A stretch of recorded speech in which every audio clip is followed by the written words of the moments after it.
every day. I might have it. Might have my herb, but really was after that.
Tell me how they said. It was like this been my man. And then keep on going. You know that. I just keep on going with my side. But I never have my mind. Put your head on the side.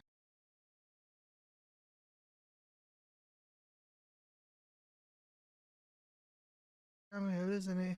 Money got me hallucinating. Drugs got me hallucinating.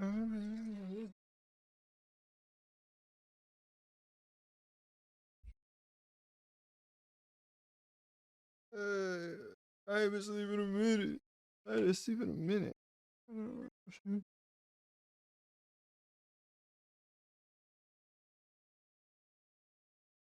I don't want to talk no more. I told the nigga upstairs.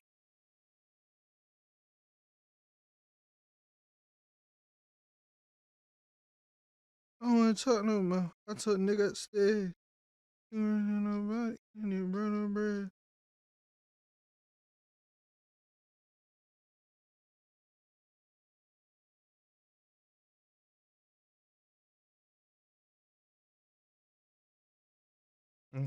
Something like hollow teeth. I bet that happened that push to start. You don't need no keys. Start 21 for 21, had gone 23. Another shit on me. Another shit on me. That my uniform, black with a Nike ski. You must believe in the unicorns. You think you gonna be with me. You gonna fuck for a YBL hat. You know, it costs a fee. You might be time, I don't know. You know, on knees. You know, what I mean, that stuff. You know, playing in the street. Oh, Paulo, keep it peak. Very deep. That's how I gotta go. That's how I gotta be. That's how I gotta go. That's how I gotta be. That's how I gotta go. That's how I gotta be. That's how I gotta go. That's how I gotta be. You don't even know about me. I don't even know you. How about SRT? Where's our Goku? We gonna spin a block. We gonna show you how to make some red. Yeah, that's our Pro Tools. Last year, I was just stuck working in Pro Tools.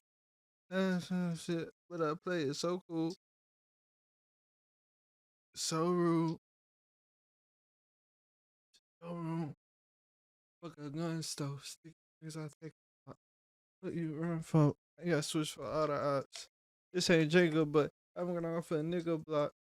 Isn't Bieber rapper fuck by a whole type pop star? Feel like pop star. That's how I gotta go.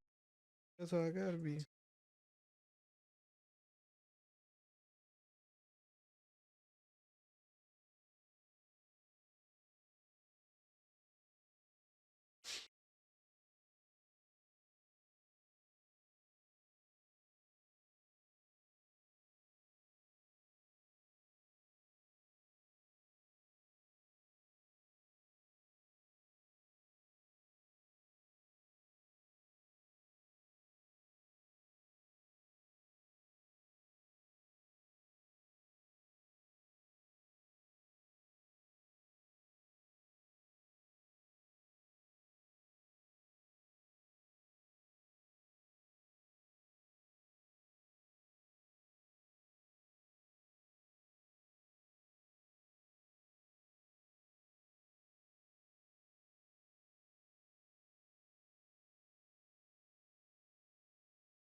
Wait.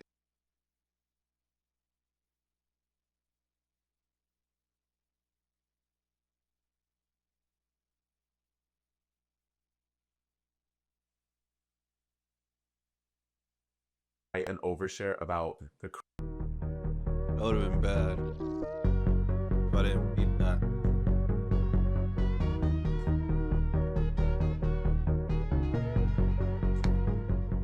Hey everyone, welcome back to Grow Kid. I'm Gael. And I'm Kayla. And are you being held hostage by someone's close friend story? You're not alone. Help is available. Go to growkid.com for help. I don't know. Maybe shit. I don't know. But it is overshared. We'll get to you. Honestly, that's a cute. if you do go to remember growkid.com, take your you can vitamins. write an overshare about the craziest things you've seen on people's close friend stories that you did not subject or consent to being exposed to, because I would like to know. And today's episode is are you being held hostage by someone's close friend story who you no longer wish to be a part of? Are you?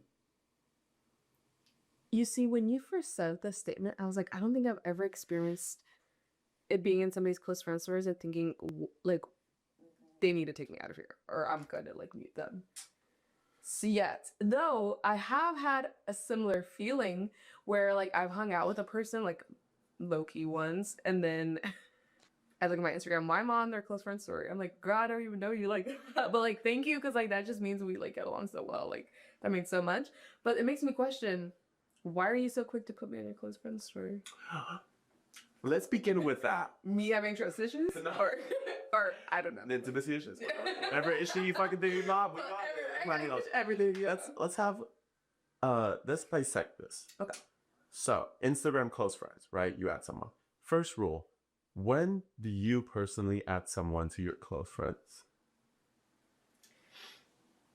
Okay, I just take back what I said, actually. Because I'm like, Actually, I just take back what I just said. Delete, delete, delete. It depends. It honestly just depends on the person and the vibe, like the vibras. Because I actually have hung out with somebody maybe once or twice, and I'm like, okay, we get along really well, that we can cross this boundary together, and you're gonna be on my close friend stories. However, I think the close friends rule is different, or adding somebody is different, when there is some unspoken tension between the two. Like, let's say we went on one date or whatever. Let's say we go on one date together, and then you add me, or like I add you to my close friends. It's like, whoa, I didn't know we were close like that. So I think it's different in romantic settings versus platonic settings. Controversial opinion, I don't know. Oh, hell no. Okay. Well, do you have a lot of people in your close friends? I honestly don't even know the number. Shit, might as well met day. Well, there's different uses to the close friend story too. Yeah. You know, I do wish Instagram would have like different close friends. I would love different. Groups. Yeah. Yes. No. It'd Yeah, I just don't be know. Snapchat. Less than 100, I'm sure. Oh yeah. Yeah. Shit. Yeah. No, I think I might be over 100. Shit. Let me check right now. Let's see what. Because personally, I'm very liberal when it comes to this. Okay. I'm at 110, and this is only growing rapidly in New York.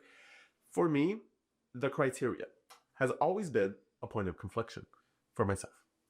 But being added to anyone's close friend story is a big deal for any person. So, sorry, no, I said huge. Sorry, there's like this clip of Alyssa Liu. No, wait, wrong one. Eileen Gu talking about talking about winning the gold medal, and there's like this inflection in her voice that she uses, and I just keep like stimming to it, and it's like, so adding someone to your close friends is a big deal for all of us. My criteria is different. So okay, whatever. Let me get to the point. I used to be very like selective. I was like, I'm only adding you if I fuck with you. This is my shit. I'm oversharing my deepest, darkest fears. Like, this is my close friend. Like, you are not a close friend. Yeah. You don't know me. You don't know who I am. You don't know what I've been through. And recently, it's like, if we hang out once in person, like, you're eligible. Crazy. Yeah. Like, it's cool. You can be honest. Okay, and you see, but that's because, well, how to use your close friends? Well, because I'm assuming, are you oversharing to the same extent as you have before? I have set boundaries with myself. Yeah. I realized, I'm like, who am I speaking to? You know, this is something I often ask myself is like, who am I speaking to on this close friends? And I think 2 years ago, it really was to my close friends. I was like, oh, fuck, like, I'm so sad, or I'm struggling with this, or whatever. Now I realize, I think, like, because I've been using my, like, Finsta more and more for, like, personal, like, real close friends. Like, to me, my Finsta is, like, actual close friends. Like, if I add you, you actually know what's going on in my life, and, like, I trust you with these vulnerable aspects of my life. My close friend stories now is just when, like, because especially for me, like, my public account has, like, you know, thousands of followers, but it's not crazy, but it's enough that I'm like, when I post a story, it's not just going out to like my immediate like high school friends, college friends, community, etc. It's going out to people like that just follow me for my work or whatnot, you know, some of you guys as well. And so I don't want to be like, yo, like, I'm looking for a roommate, or like, yo, like, you know, like, just to like everyone. Yeah. But Instagram is like still really valuable, but I would hate to not be able to use it in that way, because it's like, that's how I get half the shit in my life, is just asking someone on Instagram. So I was like, okay, fuck. There needs to be a solution, and I don't want to make a whole nother account. So I probably should just like add people into my close friends that I'm like, you are in my network of people, you know, like, you are like, my criteria is now, have we hung out at least once? Have we actually met in person? And then it's like, okay, this could be a real connection. And so I hope that whenever I post on my close friends, that you would reply to me, and that you would like talk to me, and that you would help me, and I would help you, and then you would add me to yours. So I don't add people unless I've met them once. He's hoping. Demantic. even if we like are like mutuals and we speak on like fucking the internet, if we haven't at least met in person once, I'm not adding you. Okay, so then what are you posting on your close friends? So I'm just posting like either random thoughts I have to myself. Sometimes I'm just like expressing gratitude for my friends, or if I'm asking for help or opportunities or like sharing stuff. So it's just like, my people, things from my people. Wow. Have you ever experienced wanting to post something on your close friends, but then remembering like, oh wait, I have like this person on, or I have like these people that I don't necessarily want to see it? Do you go through the extra loop of removing those people and then post that close friends and then adding them back after? Well, no, because I wouldn't add anyone that I wouldn't fuck with. Although I have gotten, because when I start to feel like that, I just unadd them. I'm like, you're not a close friend. Because if I'm feeling anxiety over you watching my story, it's like, you're gone. Denzo. Yeah, Just you're done. that. You're done. Oh my God. You're done. Wow. Do you? Do I unadd people? Yeah. Yeah. Shit. And then, They're- and not like, and then add them back. No, I don't add them back, actually. Well, no, I don't add them back. One time on Snapchat, though, deep darkest moments, Snapchat does allow, I think, or maybe I was bringing misinformation, but Snapchat allows for like different close friend stories. One time I was trying to get this one person's attention, and I made a story just with them, and I just like posted something. I don't even think he saw it. It's like 0 views. No, 0 views. Yeah, I've done that before, but for close friends, I'm just like, I think I need to filter through it again. Not gonna lie. I think there needs to be a spring cleaning that needs to be done. But do you feel like any feelings of guilt when you remove somebody? Or you're just like, peace? I don't know if it's guilt per se. Yeah, not guilt, but like, But oh, so I am sometimes like, shit, sorry, G. I fuck with you, but like if we're like not talking and like it's been months and months and we haven't exchanged a single message, boom, they're gone. Like, babe, you either engage or you're done. Dunzo. Done. Because it's like, what the fuck? Like, what? Like, why do I want people just watching my life? I want you to be a part of it. are you gonna play eye tag or are you gonna triple? Like, So you're gonna play eye tag or you're gonna help out your boy? oh, I see. No, because actually, though, Yeah, okay. absolutely not. So then when do you decide to unfollow somebody? They gotta do it first. Unless when I just think like our lives don't overlap in any way. If I feel like you're not responding to me, you're never messaging me, I'm not messaging you, our lives are just no longer ever like gonna mesh in any way. Yeah. Like we cross paths. Once I notice that life has diverged, you're done. Because I'm like, you're cool. Even if you're cool, like you could be great, and I'll just be like, without getting but canceled. realistically, like we live in different cities. You don't know my friends. I don't know your friends. You're in a different scene. I'm never gonna see you again. Why do I need to keep up with you? And then I remove, and I just let them go. I set them free. So You're so kind and generous. I know. You see, I feel like I have a harder time unfollowing people, even if I've met them once and I don't even know where I met them, but I'm like, I recognize their face and I know that we met somewhere, sometime. And I like see that we have mutuals too. It sucks when you have mutuals with the person because I'm like, oh my God, like you probably think that we're like closer than we actually are. And so when I see that, it makes it hard for me to unfollow somebody, even though I know in my head, I'm like, 1.5. I'm never seeing you again. I actually, if I were to walk past you in the street, I don't even know if I recognize you. Right. But I don't know, like some people take the unfollow too hard, you know, and I'm like, sending good vibes from afar. Yeah. See, like I've just gotten more and more like I get stressed out following people that I don't interact with at all. So I'm just like, we have nothing in relation to each other. It just feels like strangers invading my little circle, and I don't like it. I don't like that feeling. I'm like, who is this person? Like, I'm like, why are you here? Like, why are you watching me? Yes, I do feel that. If I have some reason to follow them, like, oh, I like your work, I think our paths might cross one day, I will keep following them. But if I truly feel like our time was done and it was great, goodbye. Oh, thoughts on unfollowing people from high school? I mean, yeah, I think about that. If I like fuck with you, I think it's nice having a sort of hook and anchor to my past. I think that they were there for this very, very specific reason, and like, yeah, this maybe I'll never see him again, but just the thought that like, but maybe one day I will.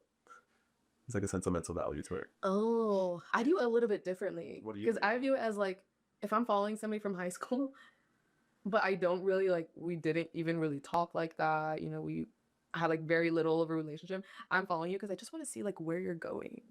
Like what, like who are you? Like, you know, 10 years has passed. Like, what are you? Oh, you have a baby. You just got married. Crazy. I like seeing that to that. me. I like to just like it just puts things into perspective for me. myself. Yes, it's grounding. It's ground. Is that mean to say? Is it grounding? No. Okay. Why would that be? I don't know. Okay, never mind. No, that's not. That's not. No, it's not me. So I follow people from high school for that reason, but there are plenty to. I mean, I have people muted. I don't even mute people like that, but I have people from high school muted because I'm just like, I don't even want to see it, but like I'm screwed. yes, you know, it's like I want to see this on my own terms, not you like invading. I think I only have like one person muted that I genuinely can't stand. Same. It's only one. But I like cannot stand this person. But I only have them because I'm like, I think our paths might cross one day, and I don't want to go through the awkwardness of, oh, I unfollowed you. Oh, About you. yes. Yeah, has that ever happened to you where someone's like, oh, like you unfollowed me? I actually, in the past week, I've like, I got a post that like kind of, it got a lot of shares, it got a lot of views, and I had people follow me that I was pretty sure were already following me because I was following them, and like we've been friends, and I'm like, oh, they unfollowed so you. I think they unfollowed me, and I was like, oh shit, fuck bitch, why?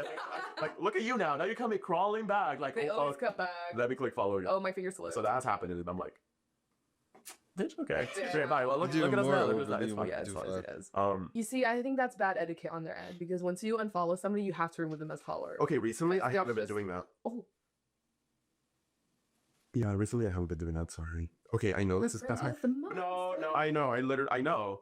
I feel like bitch, but Not enough. yeah.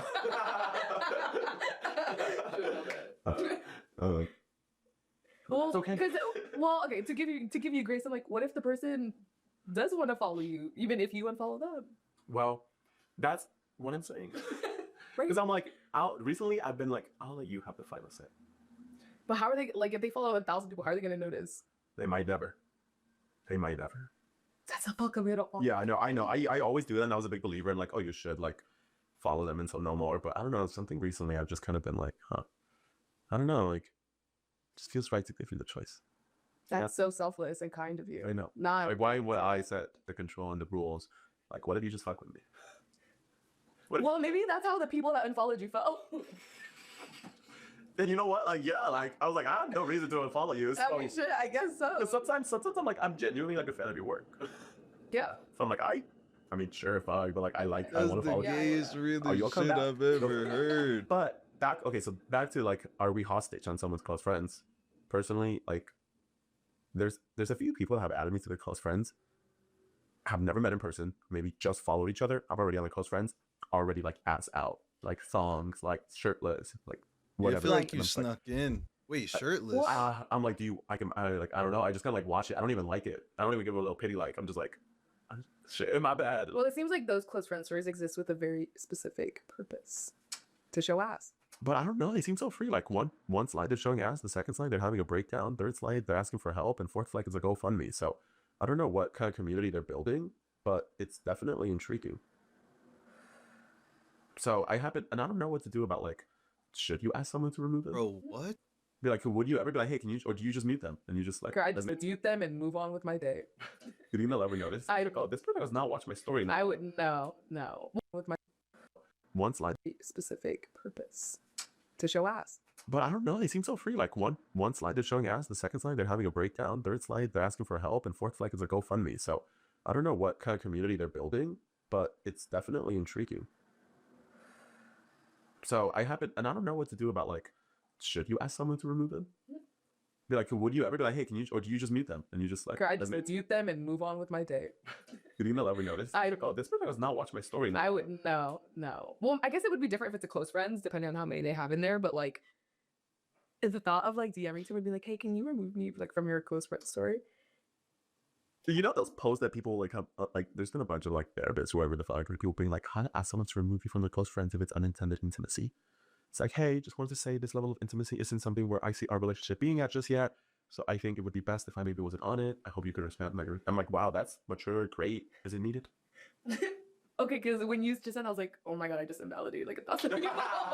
Like, fuck. Okay, sure, it's different if somebody's showing ass and titties and cock like on their close friends. Like, yeah, I didn't want to see like your dick slanging, whatever, Yeah, right? fact, That's way different. I'm bro. talking about close friends of like somebody's just like spamming with like, oh, got yogurt today, like just got them like whatever, all the shit, you know? Like I'm talking about day in my life type close friends. What do you feel like when it's like mental issues that they're like fully spamming about? Like, I've had that. I actually had that before, but that was like in high school. it's like draining For me, yeah. Like, I don't need this energy right now. Like I'm dealing with my own demons right now. Yeah, like, you know, I see you dealing with. I'm like, Well, just mute them. yeah, your answer is just muting them, but it's just something. Oh wait, but then you don't see anything. no, but I'm. Well, yeah, this is where it gets complex. The people whose close friends you don't want to see, but you fuck with the regular stories. Sometimes people are two different hoes on these. It's just like these, night and day. it really is, you know, like on the day it's like just got a sandwich, oh, cool support, like cool stuff, new project out now, close friends, boom, like Yeah. issue. And another problem with muting somebody's close friend story is, what if they're on their close friends talking about their mental health issues, and they're like, oh my gosh, like having a really sad day, like I'm depressed, fuck, whatever. And I don't say anything. Yeah. I'm a bitch. I've been forced to be a bitch. That's possible. Okay, so now everything just fell into place for me. Okay, Yo. that's a great issue. Yeah, We muting the niggas on the edge now? That is the real dilemma. That's the real problem there. That is the problem. Fuck. Low key. Because my thought is like, you know what? Unless you tell me something in person or like message me separately, being like, hey, like I noticed you've been like really quiet, where then I would be like, oh, I've just been like MIA, like off social media. Didn't see your close friend stories. My bad. Because sometimes I take offense when people just keep watching my stories and they never reply. I'm like, damn, bitch, I say a little something, like say hey. But I'm like, fuck yeah, being forced into answer or you're the bitch. It's like comment if you're gay. I didn't put it quick enough Yo. speed. So people say what? What? That's what it feels like. That's literally what it feels like. What? Being on someone's close friend as a hostage is exactly the adult version of like see people say what? Huh? That's so funny. Yeah. Shit. Yeah, it is. It really is. I mean, I think I honestly hate to say this, but I really would just mute and just call it. I just mute because it's like. But then, okay, no, I would just know to skip, especially for the people whose like work I fuck with, but close friends with I do not. I wouldn't be able to mute because then I can't see anything. Like I wish Instagram would just add like a mute close friends. Oh, That's stupid. That's true. That's true. Because that would solve issues. But yeah. So you would not DM the person being like, can you remove me? How would that solve issues? Even if you saw like hole in there. Never No. mind. I'm Too just- deep in. Damn, they're pushing you guys. I would just be like, this is just my life. Look at his fucking look at his eyes. He's This is my life like, now. This is what I have to live with. Yeah. It's Oh, lonely this at the is top. bad It is. order. No, he went to skip. No, he went to skip. Right. Yeah. Milkman allegations are anti-black, okay? And when I say allegations, I don't mean you've seen this person only date white people and you're like, oh yeah, that's probably a milkman. That's just you having common sense. What I'm referring to is you have no idea, no clue whatsoever who this person dates, but you see a feature about them, like a certain way they behave, and you're like, oh, that's a milkman. That is anti-black inherently. And this is something I've mentioned before in these kinds of videos, but like, I feel like there's a difference between me saying something in passing and me saying something to the point where it can actually be used in the discourse, right? And I need this to be a thing that's actually used in that kind of discourse. And if you're not black and you're watching this, hey, enjoy the show. I'm going to tell you about the silly hijinks we get into. But let me cut to the chase here. I'm not going to slow roll it for you. Anytime a man is being accused of being a milkman or accused of dating white women, it's never anything positive. It's always something negative. It's always, oh my gosh, look at his hairline. I bet he dates white women. Oh my gosh, look, he doesn't dress well. I bet he dates white women. Sometimes it's literally, I don't like this guy. He dates white women. Straight up. And I say that as someone who's been a victim of that on the internet. And the thing is, when someone's getting milkman allegations, right, they're not just accusing them of dating white women. It's not just like, oh, they date white women. Them dating white women means something. To those people who say those certain things, they think that person dating white people is them forsaking the community, them not really being on the team, not part of the community, honestly. Now, with that being said, of course, if you are only dating white people as a black person and you would not give any other race a chance, yes, that's extremely weird. And that's a valid take. A valid take that someone would call you anti-black if you refuse to date your own race, which I'm not gonna lie, most of those kinds of guys who are like that are very proudly like that, so it's not really up for debate usually. But there's so much weird things. I'm not gonna lie, sometimes a man just being ugly, like people are like, oh, he dates white women. Because here's the thing about the way white women are used in that context in the black community. It's almost as if they're not people. Like I remember there was a point in time where I was telling my dating stories, right? And then someone was like, oh, like how's he doing this? And someone was like, oh, he's probably doing it with white women. First of all, no. Second of all, what is that even supposed to mean? Like there are members of the black community who sees It's white still women in as one like discount point. women, like not truly women. Like if I was like, oh man, I'm I get still hoes, and people found following out it was a though. bunch of white women, they'd be like, oh, but like it literally would not count to these people. And personally, that's not something I subscribe to. Now, mind you, if me, in my opinion, if you're like, oh, I got hoes and it's a bunch of ugly hoes, then yeah. But you know what I mean? Like when it comes to race, like no, I'm not gonna be like, oh, well, that's a white woman. You know what I mean? Like if she's a baddie, she's a baddie. I'll give you credit for getting that back. But as a community, it's like they're viewed as like just like this other entity. You know what I mean? Like almost like they're just like icky. Like you would think it's like someone saying they dated like a warthog. And again, I don't share that belief because again, it's just very like disrespectful and dehumanizing. But it's really Did sad he when you look at that. post You know what I mean? Because this? like, why should someone's relationship have a negative connotation? Particularly, again, like if this person has a history of dating ethnic people, but then they pop out with one white person. Like so, like y'all know my ex, bro. Who I made the video where I said heartbreaking, my ex is dating a white guy. I don't think at one point in that video was I like, oh man, does she secretly hate herself? Is she secretly like a white supremacist? No, but like that's how some people approach the topic of, you know, black men dating white women. And there's another way that black men get accused of dating white women, and this one is extremely important to me because I've gotten it my entire life. If you speak a particular kind of way, people will accuse you of dating white women. When I get on TikTok, I record my videos. I don't think I've ever said the race of a woman that I was talking to, except I think one time like I mentioned someone who was Asian because like that was important to the story. But like most of the time I'm just like, I was talking to this young lady, da da da da. And at no point have I ever like lusted or like thirsted over, I really don't do that on the internet in general, but like over a white woman. I've never been like, hey, if it ain't snowing, I ain't going. That's never been a thing I said. And even in real life, I've never done anything like that or said anything like that. But I've always had people come to me with these milkman allegations. You know what I mean? Like even just on the slide. I remember one time I was like with my roommates at the time, and they were talking about like some young lady. I was like, oh, who are you talking about? And they're like, oh yeah, so and so, she's white, you'd love her. And I was like, nigga, what the fuck is that supposed to mean? But where I'm going with this is these are the same people who think I grew up in a white neighborhood. And I want you to think, why is that? Like, some of you watching probably think I grew up in a white neighborhood, which would be inaccurate. The house I grew up in, my neighborhood was black. Where I went to school, it was primarily black students. So what is it about me that makes people think, and again, pre-earrings, because I know people love to say it's the earring, which is another thing that we'll touch on later, by the way. But what makes people think that I grew up in a white area, went to a white school, and only date white women? Like what? Like what proof in what pudding? Now, mind you, is my hairline the best? No. But there have been times where, you know, I got a fresh lineup, fresh cut, and people still levy those allegations for me. So I want you to think about why, okay? It's literally the way I speak. Hands down. And the thing is, people in 2026, they don't want to say that because they know that's not very PC. But in the black community, when people see a black man speak like me, a lot of times they think he either grew up around white people, he had a white parent, or just in some way, like his proximity to white people went crazy. Which again, as I told you multiple times, is not the case. Like we've gotten to a point in society where saying someone talks white is problematic, right? That's anti-black. It's putting black people in this box where it's like, oh, they have to speak this way, like they have to act like this, or it makes black people who speak a certain way blacker than black people who don't speak that certain way. You know, it's funny because it's like the concept of just people having different dialects seems to be just like common sense, like it just happens, right? But people still, even if they're not doing it on purpose, have this subconscious thing where they hear a dialect from a black person and they kind of categorize them as being less black than people who have a different dialect, who use more AAVE. So particularly, oh my God, when I tell you, there is nothing, like I hate the concept of milkman allegations. Again, like I'm saying right now, they're anti-black. That's why when a non-black person tries to levy milkman allegations, like there's nothing that makes me more furious because I think like I would call it a microaggression, but like to me it feels like a macroaggression. And the thing is, obviously, before it became non-PC, I've had people tell me it was because of the way I talk before, right? It's like you telling me that you think I grew up in a white neighborhood, you think I date white women because of the way I talk, because of the way I sound, or just because of the way I carry myself, is you maybe you again you don't even know you're saying it, but in your mind you think black people aren't supposed to be like that. Black people aren't supposed to talk like that. Like, oh, this black person speaking in this manner must have a strong proximity to white. It's like, and I'm not gonna, I hate that I'm using this example, but it's like that episode of Fresh Prince where like Carlton, like he was trying to join the frat and they had an issue because like he wasn't black enough. You know what I mean? And you know, the whole like synopsis of the not synopsis, that's not the word I'm looking for, but the whole like point of the episode was like, what does it mean to be black? You know what I mean? And how it's problematic for blackness to only mean one thing to certain people. So particularly when you try to excommunicate certain black people just for speaking a certain way, like you can look at countless videos on TikTok of people talking about like, oh, like people have said that I was whitewashed, you know, with no backing whatsoever. Now mind you, it's one thing if someone says some anti-black things and then you want to levy that allegation towards. But again, if you do it off demeanor, how they carry themselves, how they speak, it's objectively anti-black. You know what I mean? And again, like people a lot of times nowadays don't say these things because they know it's not PC, but like the words they switch to is, oh, it's like just a vibe. Like, oh, I could just, there's something about this guy, like he dates white women. But it's like when we see the person in question, like that you're talking about, and it's someone who perhaps like speaks like me, it's like we know what you mean. You know what I mean? Like you're not hiding anything. And then there's the element of people talking about, you know, like, oh, it's because you wear earrings, it's because you like come off a bit gay and like gay men. There's look, again, YouTube, you guys are sensible. Just so you know, there are people on TikTok who have made viral posts saying that like a man, oh my gosh, thanks for the follow, Kiso, saying that if a man, like a black man dates a white woman, that he would date a man.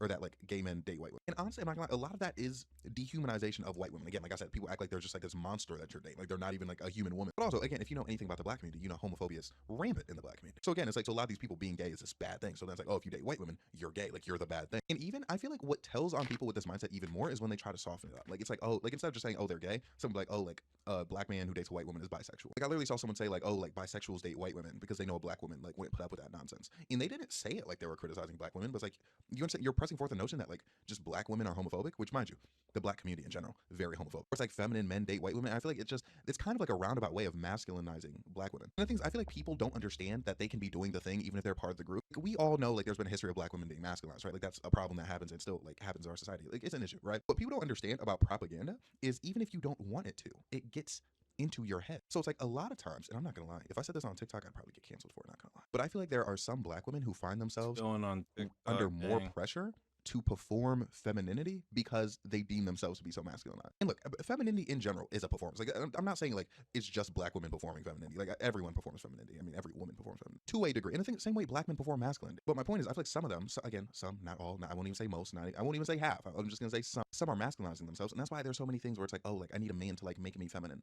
Like it's like this man's duty to make you feel like a woman, even though you already are. Like, and again, like these narratives that get pushed where it's like, oh, certain black men date white women because they're easier, because they know if they tried blah blah blah with a black woman, this black woman would beat his ass. And it's like, why are we spreading this notion that black women are aggressive and hostile when we know that's an agenda that gets spread that's literally a problem? Like, you see, like this is what I'm getting. Like, it's a situation where everyone would agree that the agenda that like black women are like violent and aggressive is horrible, and it's an agenda that shouldn't be spread, inaccurate, all that. But then it's like in a situation where it's like, oh, these men get with white women because if they did the same thing with black women, these black women would be violent and aggressive towards them. Like, as a black person, why would you say that? Like, you understand the issue is multifaceted and nuanced. Like, so when I say milkman allegations are anti-black, I don't mean it's anti-black in one way, and I'm just gonna list one thing and that's it. Like, no, like there are so many elements, so many layers as to how it's anti-black. You know what I mean? And then you think about the fact that like black men who do date white women, again, like I mentioned earlier, their race is thrown into question. You know, like their black card, as it were. And I talk about it all the time. But like, y'all know I've dated outside my race before, right? The thing is, if you date outside your race and they're not white and they're bad enough, people, they kind of let it slip. Like, if I were to date someone outside my race who was ethnic but like still very chopped, I'd definitely get comments about it. But it's minimized when the person's attractive, okay? But if it was like a white woman, even an attractive white woman, I would deal with so much criticism. And this is another element, because people get mad at me when I kind of make that take where I'm like, I don't think I'd want to publicly be with a white woman, knowing how black people treat black men who date white women. And people are always up in arms for one. There are people who are up in arms, like, because I made that post the other day and someone was like, publicly? What do you mean you wouldn't do it publicly? And then like there's like a whole thread of comments there like, oh, he'd do it in secret, like that, like again, like just proving my, like, to the point, which if they finished the video they would have heard me say that. But just like even the concept of me saying that I would involve myself with a white woman in any capacity is causing them to shame me in that comment section. And it's like, if that's happening, imagine I actually popped out with a white woman and she was like in a video or something. Now mind you, again, I'm a content creator, it's my job. If there's money to be made in the white woman, then is it just gonna happen? But I'm talking about like on a human being level, like as a person. But then other people get mad because they're like, oh, like what? Like this is just internet stuff. It doesn't happen in real life. I'm telling you right now, I don't know. Like when people make that comment, I don't know if it's because they haven't been around black people. I don't know if they haven't been around black people and white people. But the first thing that my teammates told me when I went to Penn State and I asked, I was like, yo, like, you know, where are all the black women at? They said, if you get caught with one white woman, they will hide from you for like the rest of your time here. They said like literally if they see you talking to a white woman, they will never speak to you. The amount of times I've talked to a black woman and I've heard, do you talk to white girls? The amount of times I've been criticized for just suspicion of dating white women. The amount of times I've been criticized for dating a white woman when I was a high school student. I've heard, like because I have friends who are women, I've heard women talk shit about these men because they have white girlfriends. Like again, like this is a very real life thing that I've went. Now again, part of it could be geographic, it could be like where you live, it could be the kind of area you're in, but like saying these things don't happen is just objectively not true. Because yes, like I guess I love saying that things are just the internet and like, man, like in real life things aren't like that.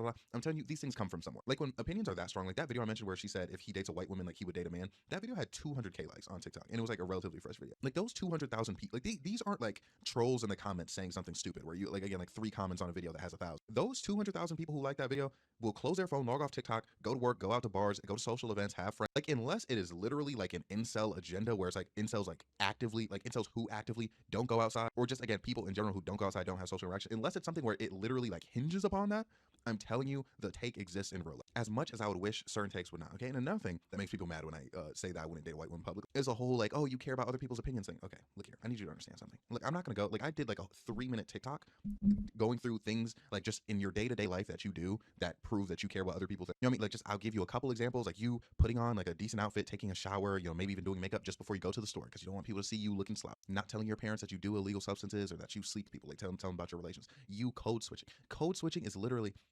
Anyways, people frequently take into account what other people think in regards to their actions. And this is the same thing I said about the whole dating people that other people find attractive thing. If I'm in a situation, right, where I can choose between this option where I know is going to lead me to get ridiculed, right, or this option where I'm not going to get ridiculed, I'm going to pick the not getting ridiculed option. But people just have like the storybook fantasy about like, oh my gosh, like, but you love that person. And it's like, no, these people, they jump to like love instantly. Like, do you know how long it takes to fall in love if you're not like insane? If I saw a white woman and I was like, okay, I never would want, like, I'm like, okay, she's cool to like hang out with. I wouldn't want to go outside with her though. I wouldn't fall in love with her. You know, like I wouldn't advance things far enough to ever get to that point. But people are just in the comments like, no, it's supposed to be you two against the world. Like, how could you? And another element of it though, because again, people are like, oh, look, you're getting scared off white women. part of it is I simply don't care that much. Like, if I was truly down bad for white women, if I needed white women so bad, now mind you, again, I find certain white women attractive. If there was some, like, a million out of 10 white women, for sure I'd break my rule. That's just common sense. But I'm saying generally, if I was like constantly fighting the urge to date white women, don't you think I just like simply wouldn't have a take like that? Like, if dating white women was that big of a deal to me, where it's like again, people are like, oh my gosh, it's so sad. Like, you're concealing your feelings. If it was that serious, I wouldn't have that take. You know what I mean? Like, if it was that deep, then it would. Because people are like, oh, like it should surpass what other people think of you. It would, if it mattered to me that much. Like, people just genuinely don't understand the concept of having multiple options. At first, I thought it was just like, you know, because again, like ugly people probably don't have like multiple like attractive or non-attractive options to choose from. So with that, I was like, oh, it's like ugly people. But even with this, I'm like, don't you think like if there was like a white woman I was interested in, that I would also have women of other races like to choose from? Like, do people not get that? So it's like, clearly, if I'm making this take, I'd want those ethnic women more. You know what I'm saying? But then the other reason, and again, this is the big reason for the video that people get mad at it. I kind of got into this a little bit, but again, their whole thing is that you should persevere past like these people criticizing you. And it's like, in certain aspects of life, yeah, sure, fine. But again, in this situation where it's something that is completely optional, like in dating a person, it's like, I, as a Black American, don't want to be ostracized from the Black community. Right? You know what I mean? Like, it's very, very simple. I, particularly, as a light-skinned Black American, bro, there are people in my comments trying to tell me that I was a 50-50, or they're like, oh, but you're halfway. I was like, no, I'm not. Both my parents are Black. And they're sitting there trying to argue with me about it. And yet, someone in comments literally said I wasn't Black. So I'm like, I already have to deal with dumb niggas like that just because I have lighter skin. Why would I want to deal with that times a million for dating a white person? And then potentially having kids that like don't look Black enough for people's standard. Why would I want to be ostracized by my own race? I don't really talk about it that much on here, but being Black is very important to me. I love being Black. It's probably like if I were to describe myself as a person, I'm a lover first, Black second. Yeah, no, I'm like Black second behind being a lover. No, okay. I'm an entity. I'm a spectacle, number one. Entity, number two. Lover 3, Black 4th. But that's before so many things that I feel like a lot of people would put before they're Black. But again, my point is, being Black has always been really important to me. So no, I'm not going to jump at the opportunity to be kicked off the team. And again, it's like, if you don't care about that sort of thing, good for you, congrats. Like I mentioned, I saw a video where this dude, he was getting a bunch of horrible comments about his girlfriend and he didn't respond to anything. Like, he didn't care. Literally, you're stronger than me, congrats. But me personally, I don't want to deal with people of my own race side on me. I don't want to be in a situation where I have to hide my girl. You know what I mean? And I don't even mean hide in a literal sense, but I just mean like, oh man, like, you know, if me and her go here, people are probably gonna, you know, if me and her go here, like, people are gonna say, I don't want to deal with that, and I don't have to deal with that. You know why? Because I have options. The answer is always options. Right? If there's ever a dating take of mine that you don't understand and you think it doesn't make sense, just know it's literally because I have options. Like, literally, anytime there's a dating take people disagree with, the answer is always, it's not that deep, and or I have options. Right? So I feel like y'all gotta get on that train. Get on that train. You know. But my point is, that wouldn't even have to be a thing. Like, this mindset that you either, you know, agree with, understand, or you don't agree with, don't understand because you don't have help. It wouldn't have to be a thing if there wasn't so much anti-Blackness in the Black community in regards to men dating outside their, particularly when it comes to dating white women. Because as I said, you know, if you date a baddie who's ethnic, bro, a lot of times they'll let it slide. And the thing is, it's like, when people look at that take and they're like, oh, it's so ridiculous. It's like, it is ridiculous. But like, the ridiculous part is the fact that I even have to think about that. Like, if we lived in a world where it was simply only the Black men who were like, oh no, like, I won't date my own race because, you know, Black women, da da da. If we lived in a world where the men like that were ostracized and that was it would be a great world. Everyone would be able to do whatever. But we don't live in that world. We live in a world where men who even are speculated that they date white women can be ostracized from the community. And it's just sad. You know, I know there are probably white hoes watching this, like, right now with their heart broken, shattered in pieces. And it's like, it's not even me, bro. It's the community. And the thing is, it's shit like this that actually does hurt the Black community. Because again, it turns this whole dating thing into a war. Because then there's people who would just like casually date outside their race and they're ostracized and they feel like they have to like keep doing it and like to fight against like the thing that's fighting against them. And it's just like reinforcing like the people who already made the ignorant opinion. They're like, oh, like, see, like, this is it. And it's like, no. But I don't know. The Black community has a lot of desperation. And I don't know how much I can even elaborate on that. But like,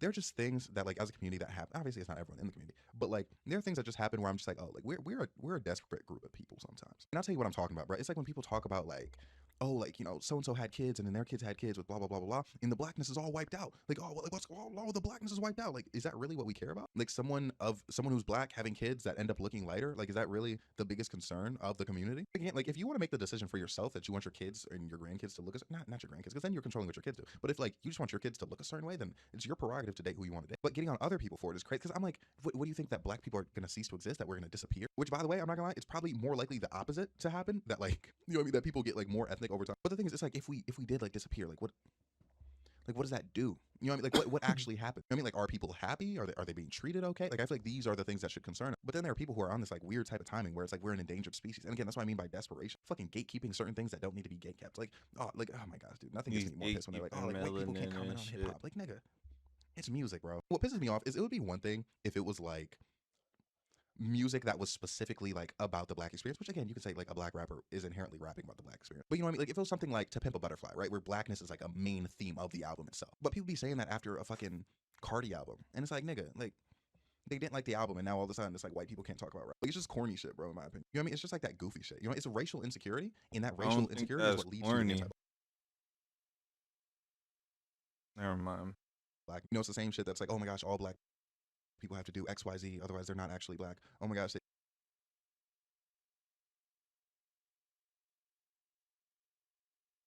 I'm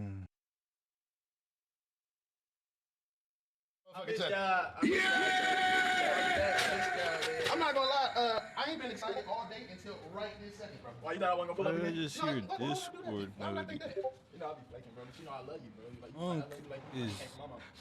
You know what I mean? I told it's y'all, not nigga, man, we came a long possible. way. You know, we used to be beefed up. We came a long way, I thought dog. we weren't gonna talk about that. Nah, see, I just had to like. I don't. Some of them might not know. They don't know. Some of them might not know. We don't know, bro. And then after the selfie, we went to the movie. She ended up being in the same movie I was in. I'm leaving, and she at the bottom of the goddamn escalator. Mind you, she with this big ass security guard and all these motherfuckers. Yeah. So I'm like, man, let me try to go around these niggas. I go around them, and I'm going out the door. She said, "Bye, little Tekka." I got trolled by a 12-year-old. Me, bro. The Wi-Fi. We need the Wi-Fi. Oh, we got some motion. Oh, we got some motion. We got some motion. We got some motherfucking motion, chat.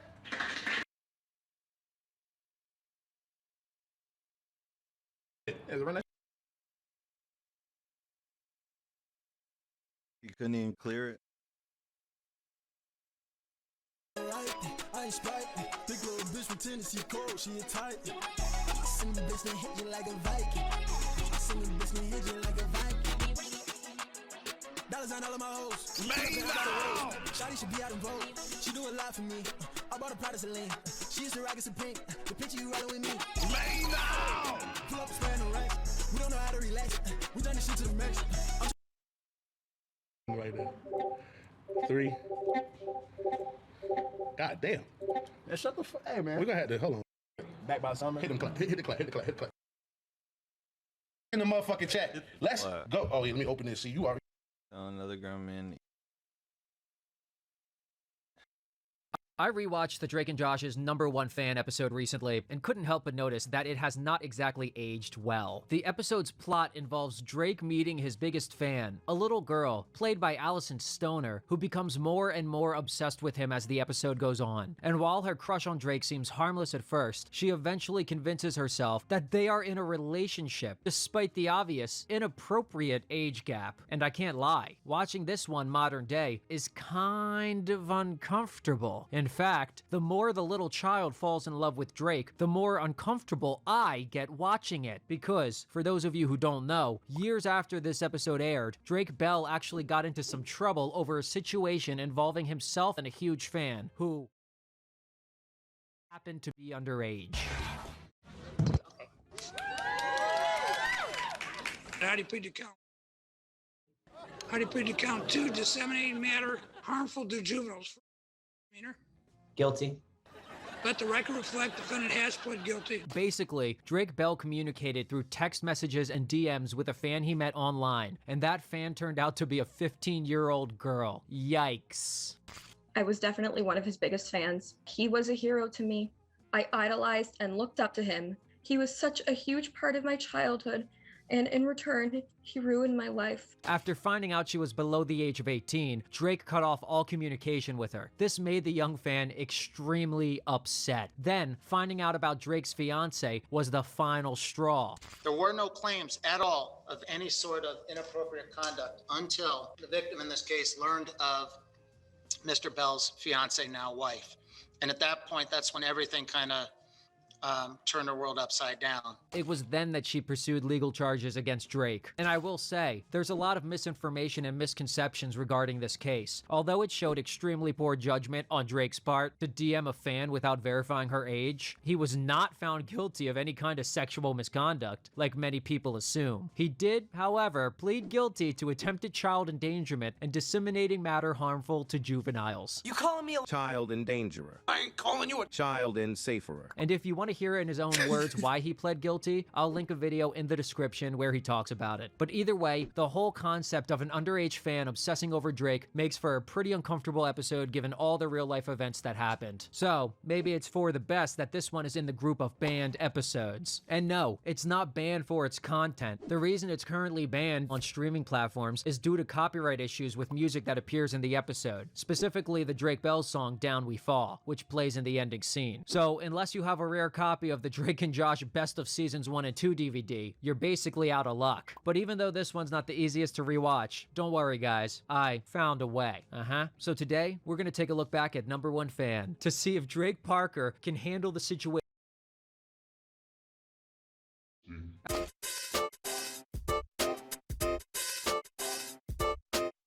So the episode starts off with Josh filling a giant pitcher full of milk. Absolutely heinous. I can't explain why, but that just seems like the most disgusting way to serve milk. Ugh, God, I want to throw up. He then grabs a tray of s'mores with his bare hands out of the burning hot oven. Hello, s'mores. Hello, pain. Has he never used an oven before? What? The milk?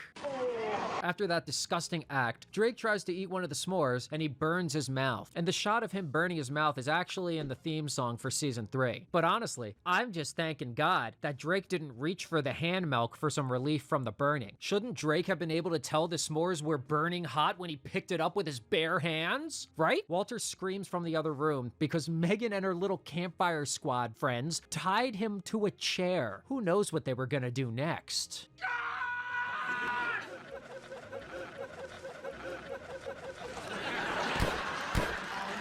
So Josh heads out there, ready to serve up both his arm milk and the s'mores that Drake just chomped to the little kids. Nice. Great. Everyone gets one, and then we'll hold a raffle.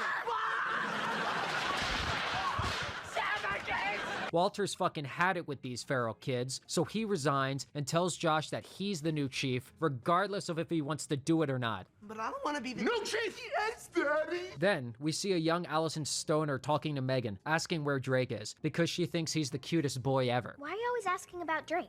He's only the cutest boy ever. Don't you think Drake's adorable? That's her brother. It would be kinda weird if she found him attractive, right? What kind of question is that? Josh announces to the kids that he's their new chief, and then something wild happens. You're our new chief? Seriously? That's right. I'm out.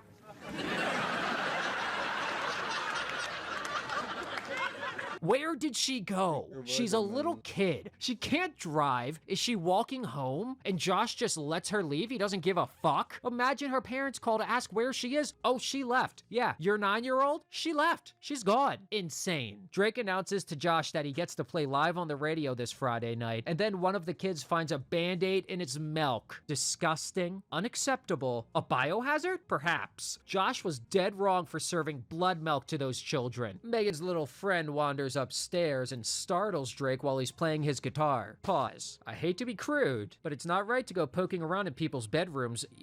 What if Drake was wanking the worm? Come on now. We learn her name is Wendy, and she tells Drake that she loves his music and asks for his autograph. Want to hear a secret?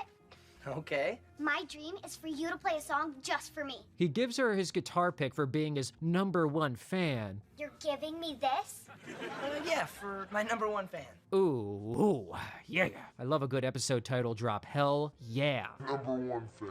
Cut to the premiere, and oh my god, Schneider's Pizza is the business that's right next door to the goddamn premiere. Get over yourself, Dan. I'm done with it. I would hate to see what kind of slices they're You know what? All that stuff just came out about Epstein Island and the pizzas. Maybe Dan was involved, eh? And if you look at the names of the movies on the premiere, one of them says Kid President, which is a reference to the Little Diva episode, which is also, it's banned as well. But either way, yeah, that's the movie the little girl is in. That's the movie The Little Diva stars in. Yep.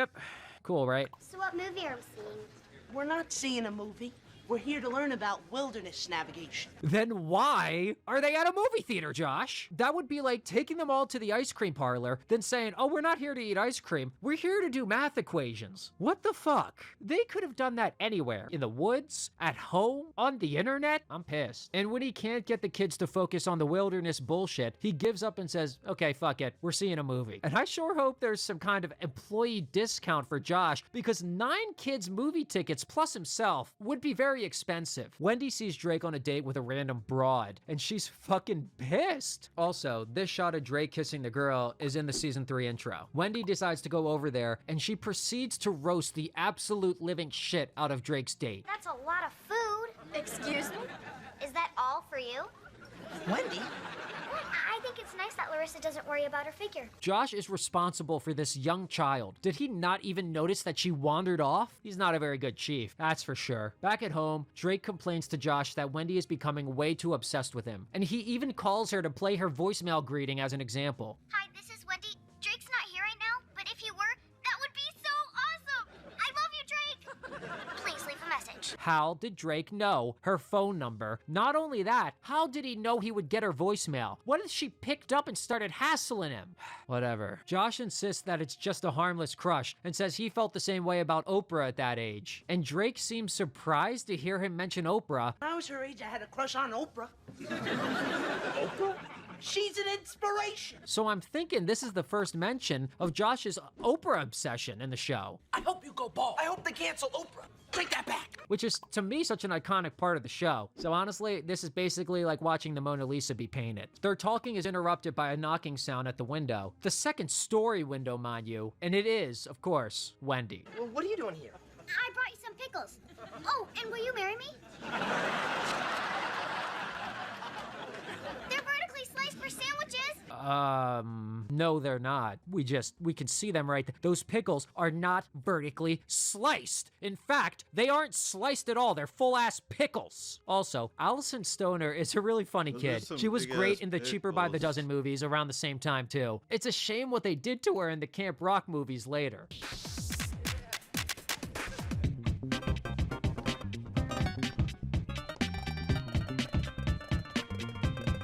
She's really good. Ouch. Cut to the next day where Josh is trying to figure out a snack container that's bear-proof, and Drake is still upset about Wendy. I'm just gonna have to tell her to leave me alone.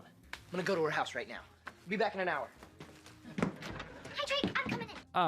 Why was Drake gonna go to her house to talk to her? He knows her phone number. We just saw him call her phone in the last scene. Wendy shows up wearing a custom-made Drake t-shirt with a picture she took of him while he's sleeping on it.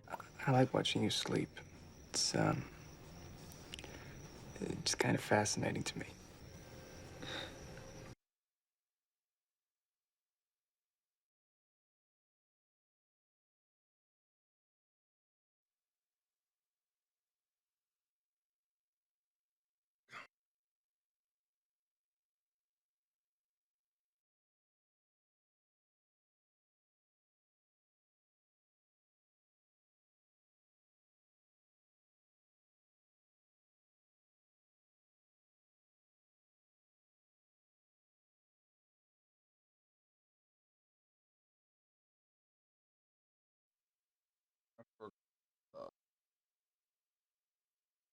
But he doesn't do that. Wendy tells him she completely understands, so Drake is hopeful the issue has been resolved. Cut to Drake and Josh at school, and their entire classroom has been covered in flyers with Drake's sleeping face on them, telling everyone to tune in Friday night to Drake's live radio performance. She definitely broke into their school to put those flyers up, right? Some of them are in places she couldn't have even easily reached. When the teacher unrolls the map, it's a huge picture of sleeping Drake. And honestly, why are the classmates so pissed? It's funny as hell. They should be laughing. Did they actually want to learn from that map today? Is it that important? Cut back to the living room, and Josh still isn't giving up trying to teach these kids about nature and shit. Even though they've made it clear time and time again, they aren't the least bit interested. Wendy tells the others that Drake is her boyfriend now, and they're gonna get married someday. Pretty odd conclusion to draw from the conversation she just had with him, but whatever. Suddenly, Drake bursts through the door very pissed off, and he is somehow perfectly dry after coming in from the storm, even though we could see heavy rain and thunder and lightning. I'm disappointed in you for not braving the outdoors during a gentle rain shower. He doesn't even have a goddamn umbrella with him. Don't talk, just listen. Baby, what's wrong? I'm not gonna sing a song for you, and I'm not your boyfriend. I'm not even your friend. So just leave me alone. And as if that wasn't harsh enough, then another kid in the group decides to roast the hell out of her. So, when's the wedding? But seriously, even though it was a little harsh, Drake would have done himself a big favor in real life if he had been able to draw firm boundaries the way his character did here in this scene. Just saying. Josh goes back to yapping about camping, and the kids tell him again they don't give a damn. And that little girl with the blonde hair is from Bridge to Terabithia, if anyone cares. She's the one who croaks. Megan pretends like she wants to learn about the tent so Josh will climb inside. Then she promptly locks him in. Problem solved. Oh yeah, and by the way, the wiki for this episode claims that it's the same tent used in the Zoe 101 episode, Back to PCA. It's not. Clearly, that's a different tent.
Nigger.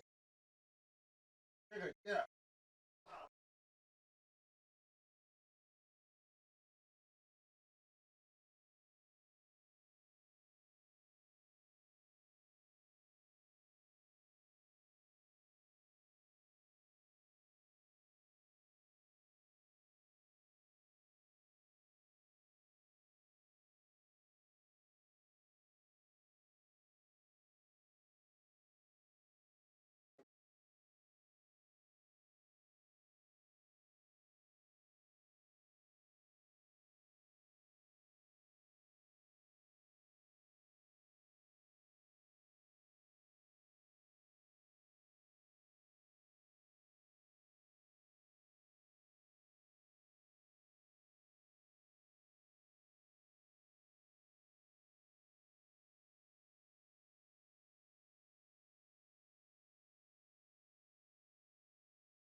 Vitamins.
What happened to it?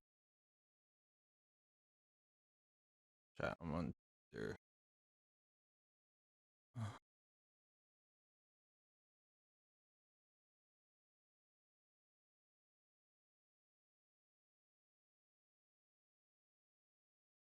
Bro,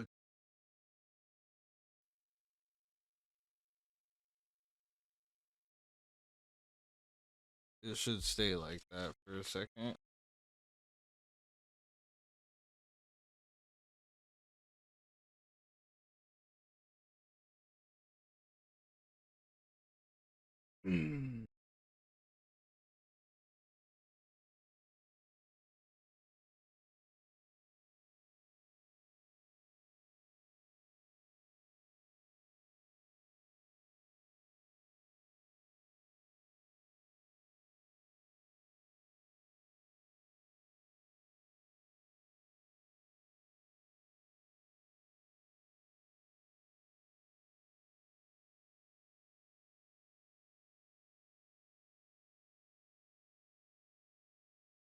I'm gonna try not to dox myself.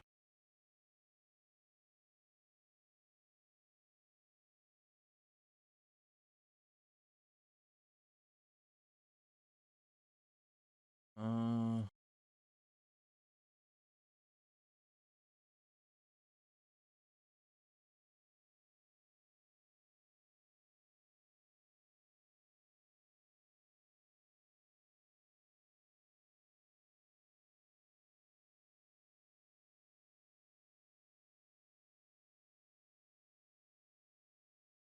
I should just screen share on this.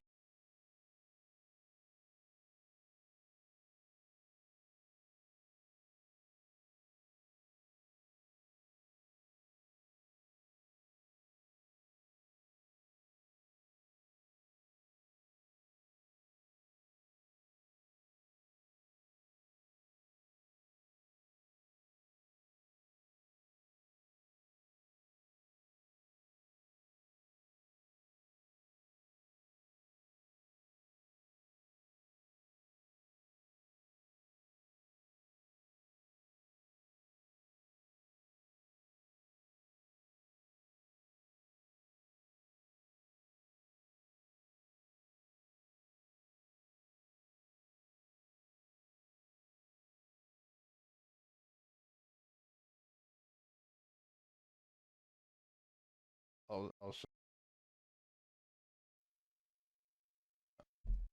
uh, hmm.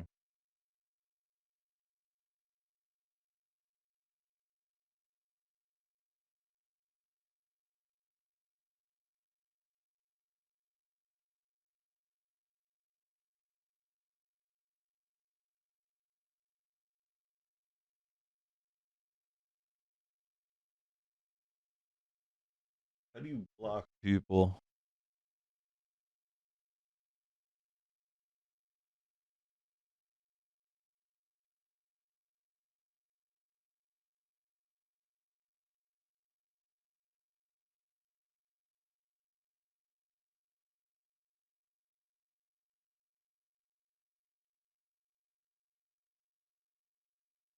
What number did I just say?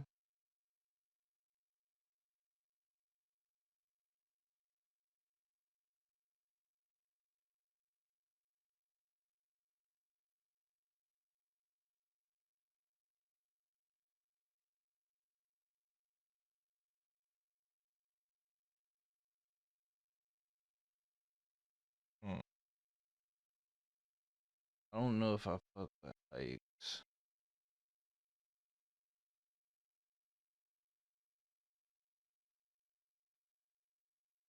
I know this girl.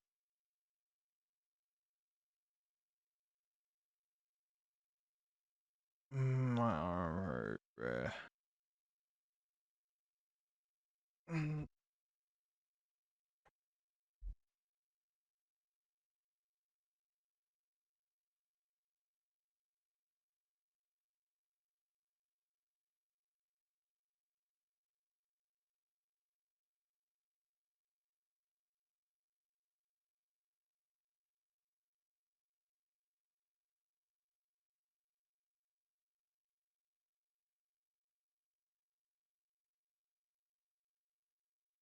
music.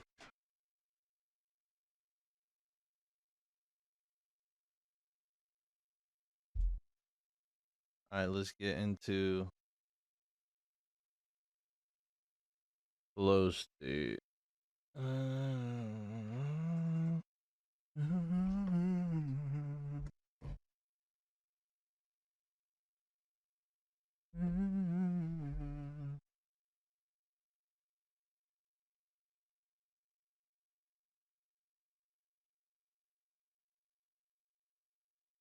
11 tattoos and 22 piercings. What does it mean when they're keeping track? Are they counting or keeping track? Which one's bad? We'll find out. It's killing me hot. It's not enough. Why did she AI a deer in her room? God, God.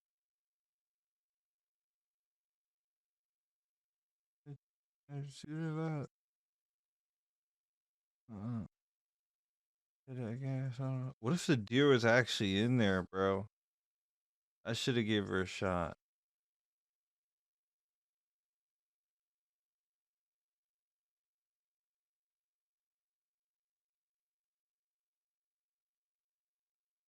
Always at the gym or napping. Oh, brother.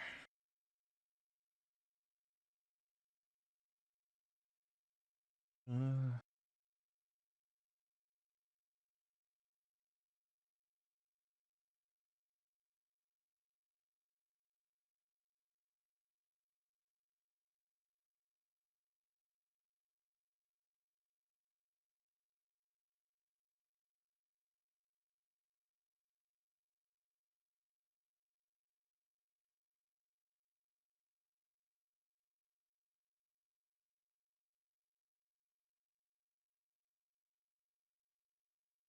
she just say she loves Bible study too.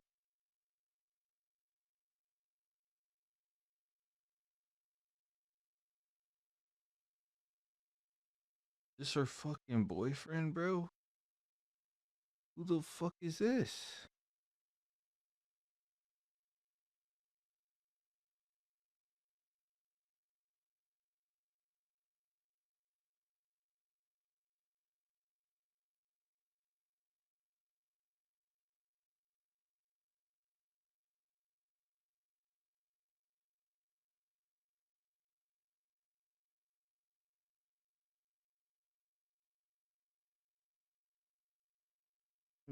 Send for these. For these. And we not people. Not evil. And not evil.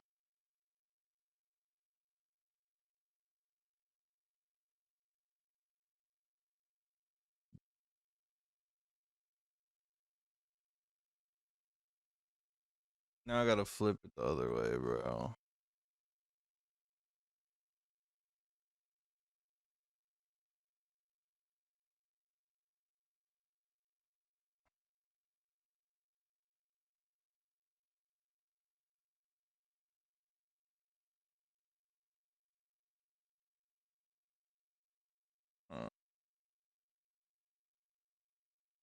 What happened to Shawty? Abandoned building, quiet park. She wants to kill me.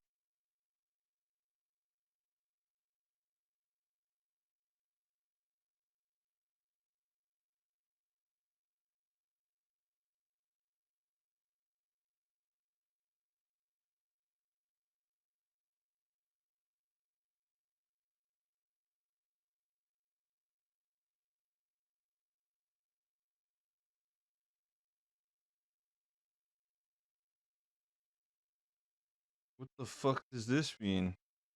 We're back. What does that mean?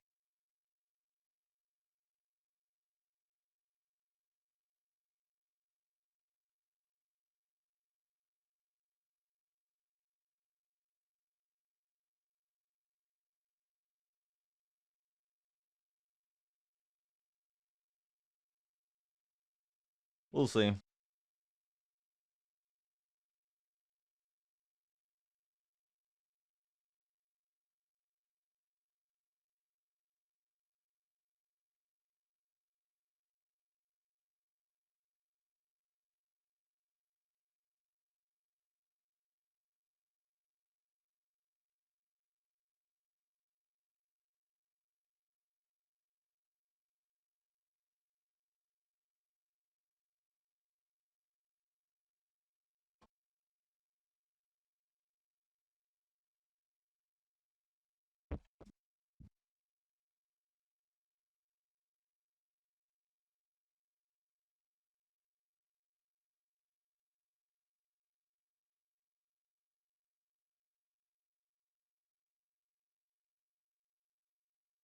What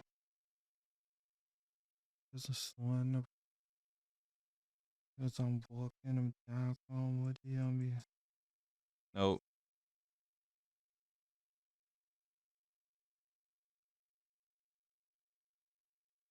too late.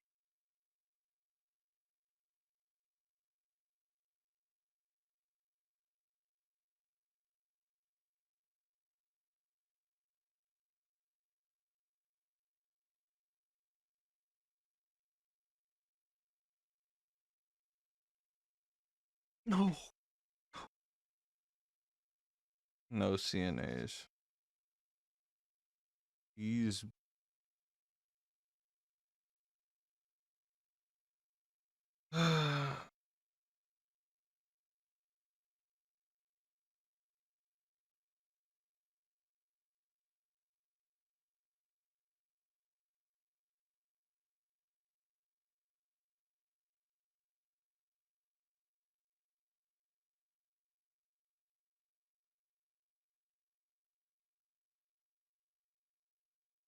Miss Sticky.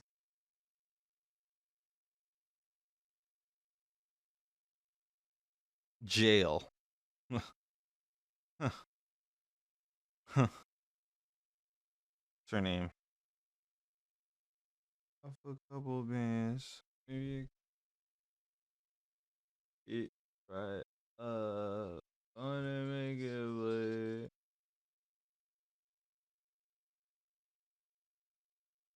If you scared, get the fuck out the pit. If you scared, get the Yeah, bitch, rock out there like sad bitch. Yeah, bitch, rock out there like sad bitch. Got my big, get my pistol.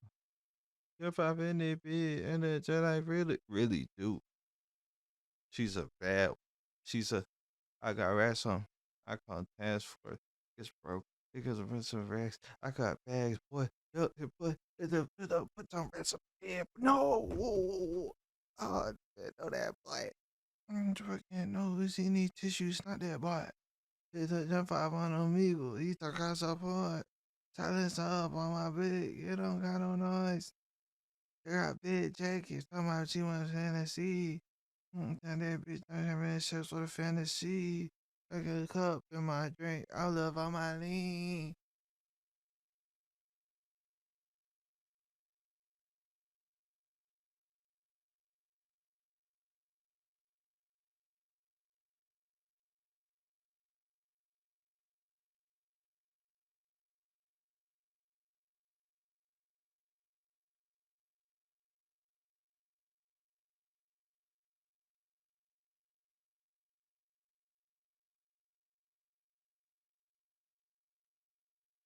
Retired crash out brain rotted. She says nigga for sure. We don't know for sure.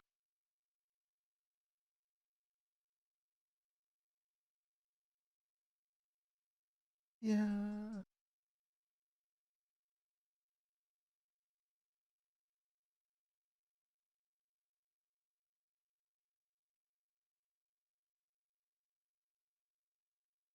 Put it back on his head. Put it back on that pussy. Put it back on his head. Back on his head. Lucky. No.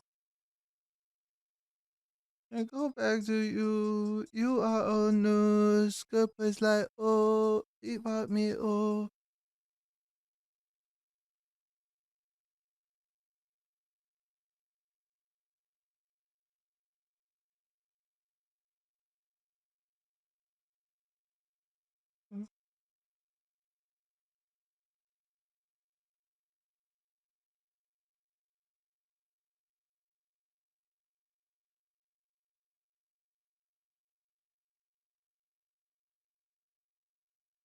Never mind.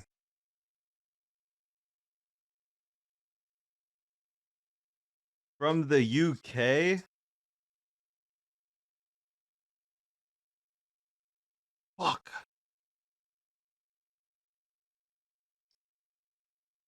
Oh, no. I was trying to press the super like button and I missed. Geeked.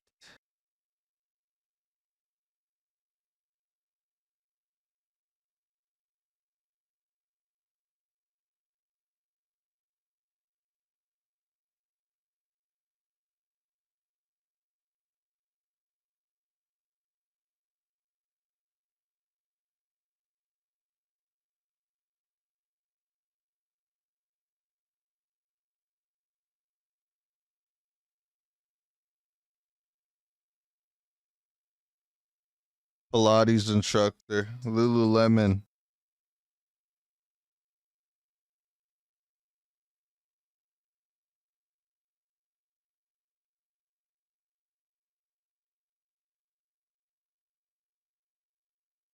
Oh yeah. Oh fuck.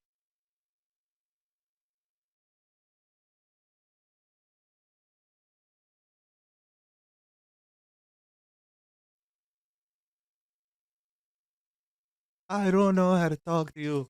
I don't know how to ask you if you're okay. Leave the shield, they need to tell me things.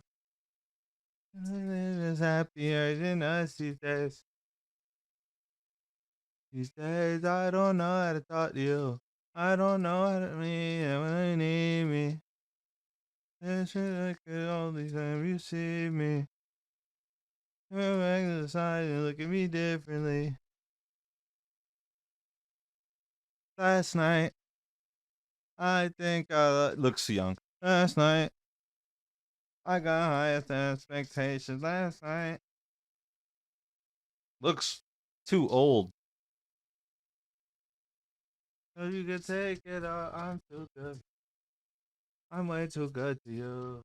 Is that Marnie? You think I love it, I'm too good to you. I'm way too good to you. I just don't understand it. I don't know. I find myself getting lost with you.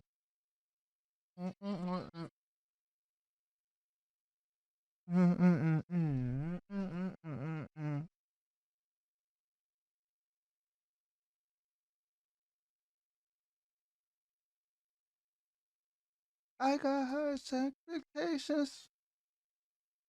I come to a realization. I hope you could take it. I hope you could take it all. I'm too good to you. I'm way too good to you. You take my love for granted. I just don't understand it. I'm too good to you. I'm way too good to you. You take my love for granted. I just don't understand it. Too fast. I hold you back. I'm not leaving last. I'm not leaving asking. Something like this. Something like this. Don't write your blue boss. You don't believe that. You got somebody other than me. Don't play the victim when you're with me. I'm at the top of the stairs. If it's some things I wanna tell you my intentions. Sometimes I mention. Sometimes I mention. Sometimes I mention from you. From you. Hands around you. Hands without you. I'm too good to you. I'm way too good to you. You changed my love for granted. I just don't understand it. I'm too good to you. I'm way too good to you. You take my love for granted. I just don't understand it. Pick up your boombox, sit down, panita. I'm trying to get you something you can fix.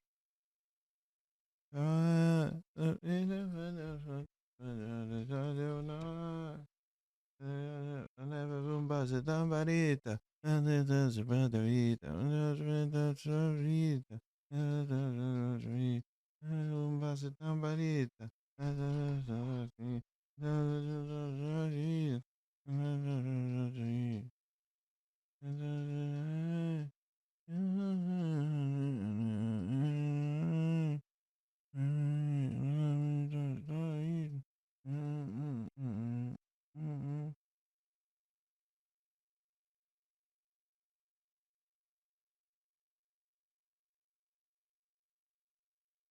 You got somebody other than me.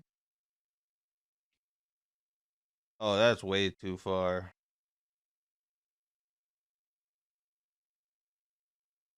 You bitches is too far. That was so close. That was so close. They're too far. And they're asking for Dr. P. I only like diet.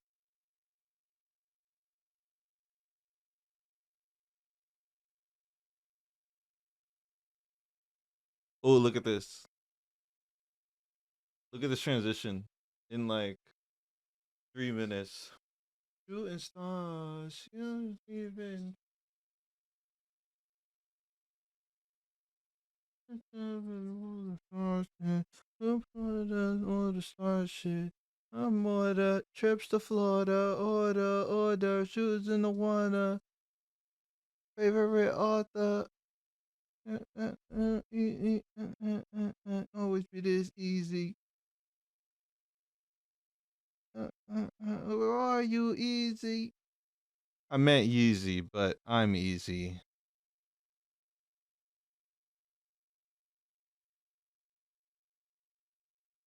Call you, tell you, maybe show off. I really forgot that you would take it this far. What do I know? What do I know? Oh.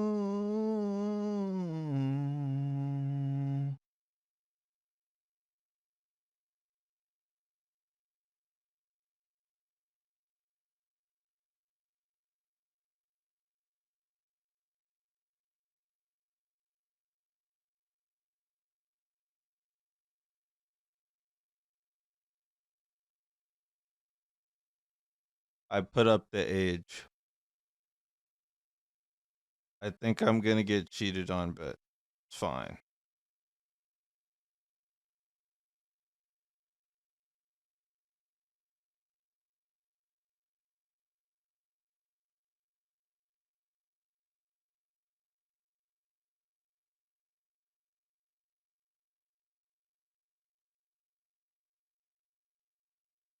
What do I know? Lies. What do I know? Nope. Fuck, I didn't even make it to the transition. She has a OF for sure. The other one, not that one. Beautiful day today. It's a beautiful day. That's how. That's how. It's how fake. Yeah. Fake. Married.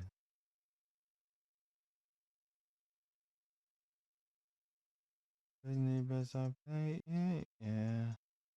Yeah. Andre. Shout out up in Bay. I might be today. I got a bad bitch. I said she tied her face. I'm on the phone with you, bitch. I'm in it on the grace. Yeah. I guess I'll keep it this. I hate and this. Yeah, I feel like this. And I'm paying their teeth. I love you. Love me. Life. Music in the could you be my wife? I miss spending night. I miss spending night. Talking on your favorite rapper, he got me high. I'm picking. Your best I'm faking. I fake. If I'm faking. I fake. Your best I'm playing. What the fuck? Is that a mugshot, bro? Yeah. Uh, yeah.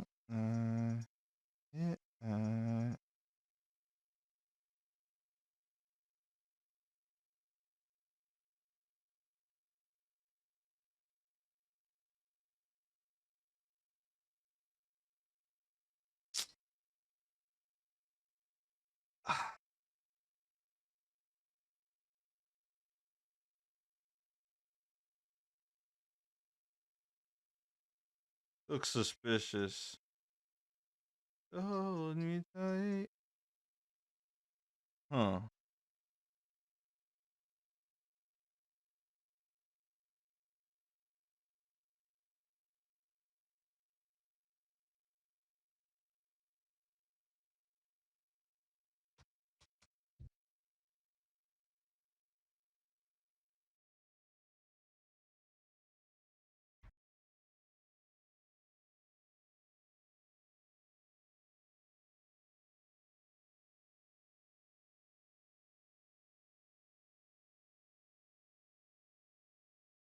You're so back.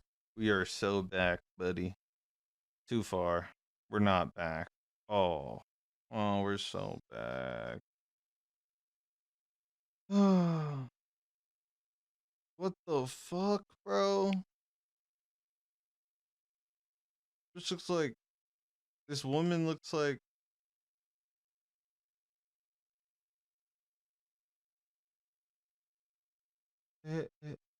You my...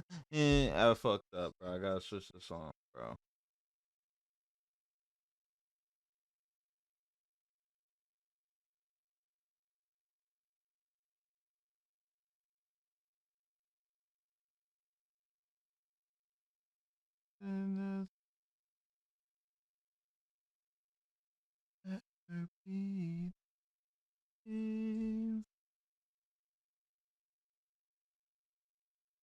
And this in my life, it don't be the same. I put my brother in hand cause I had to free the game. How do I refresh? How do I refresh? How do I refresh? You're to blame. Well, we're gonna be the same. Hey, we're gonna be the same. I thought I with my idol, I don't even like that nigga. I thought I put my idol, I don't even like that hoe. I never did it, I don't like that hoe. I'm finna want on that hoe. I never did, I'm finna want like that hoe. Yes! You nasty hoe. God damn. My life getting crazy. I had to get my shit my hoe. My life getting crazy. I had to get my shit.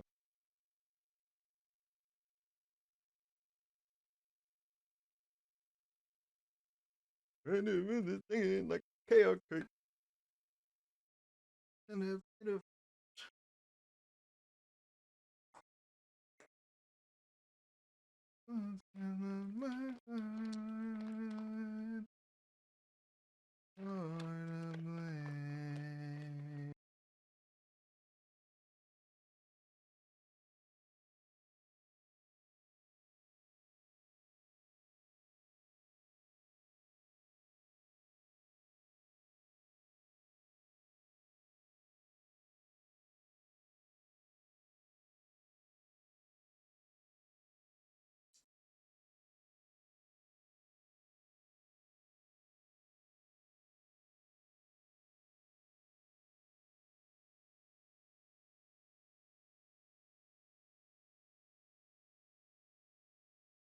God damn.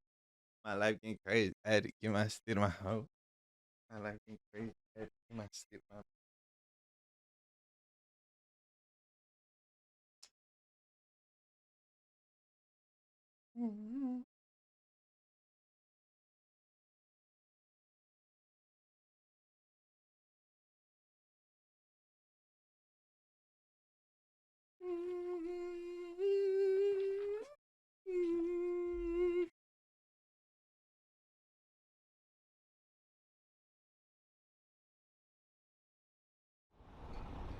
I vote we just pivot. You know, be like, fuck the dig this. You know, blow that bulldozer up. Lady on the phone was very nice, but like whatever. I vote we just go to the Hoover Dam and we just get high and drunk there. Ooh. And Hold.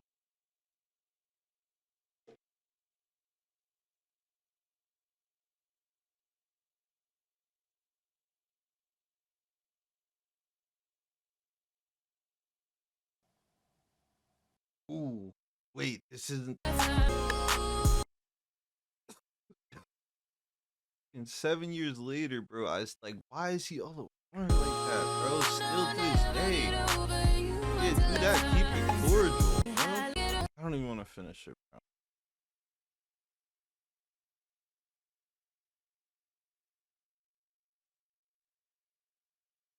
We get. Do I know this? Who the fuck are these?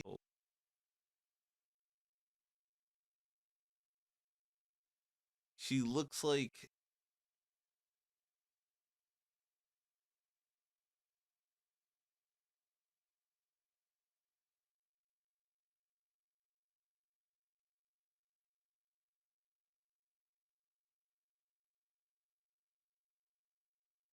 J.K. Rowling.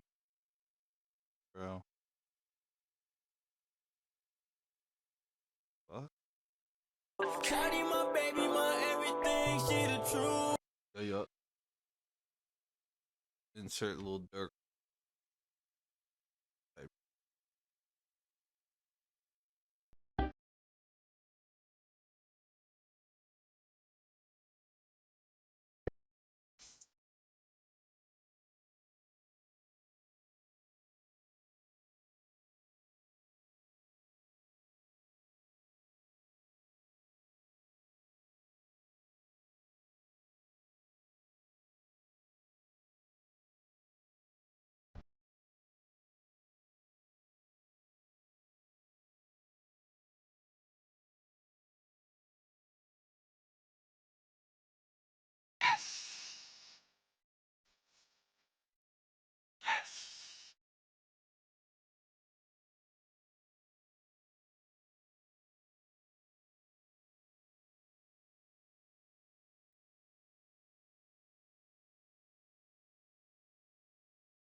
I was wondering where the bystanders were. That's a wrap. Never seen that design on the G's.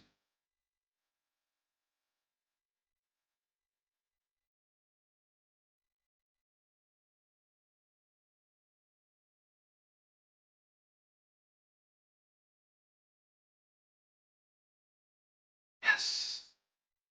No.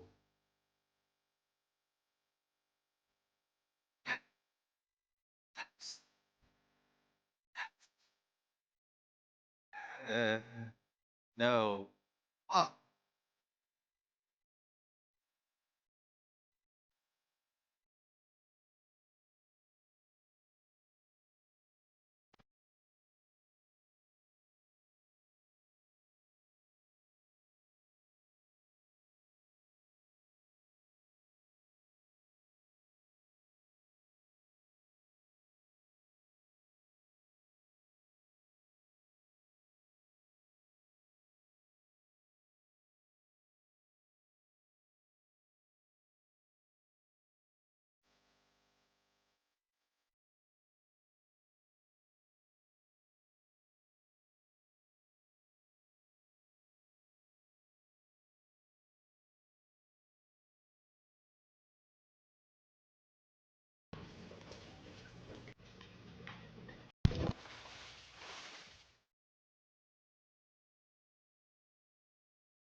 Toys.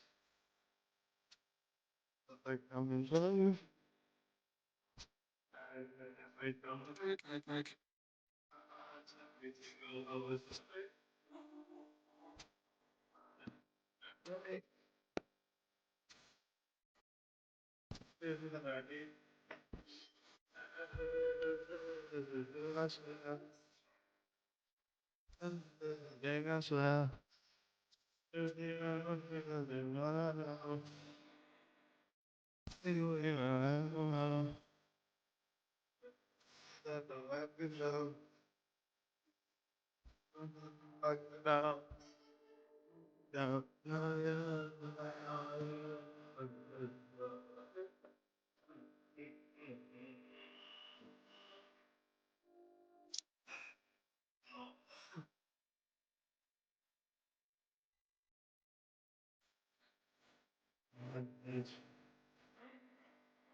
Listen, man.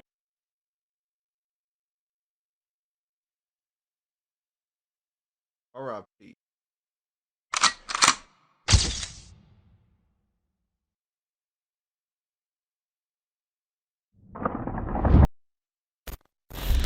Police are trying to find the shooter or shooters involved in the murder of a man in Northwest Atlanta. But we need some assistance because obviously we know that people know what's going on, and again, I believe that they are. Hold up.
Okay, good. I was like 11. That's good to know.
I'm gonna finish this.